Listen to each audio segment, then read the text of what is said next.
étudiant athlète, il faut trouver des stratégies efficaces pour étudier parce qu'on n'a pas beaucoup de temps. Moi, ce que j'ai trouvé qui fonctionnait le mieux pour moi, c'était de catégoriser toutes mes matières par couleur. Puis la veille de l'examen, je pense à ma couleur, je répète jusqu'à temps que ça me rentre en tête, puis ça marche à tous les coups.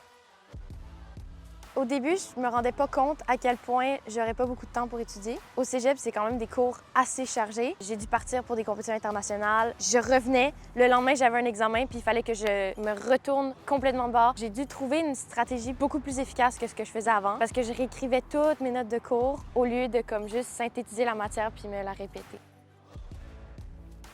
Avoir une relation vraiment privilégiée avec son API, puis peut-être un préparateur mental à l'extérieur, c'est ça qui m'a aidée. Comme mon préparateur mental, il m'a dit la clé du succès dans les études, c'est la répétition. Puis en plus, mon API m'a donné plein de documents d'aide pour justement arriver à trouver sa stratégie d'études.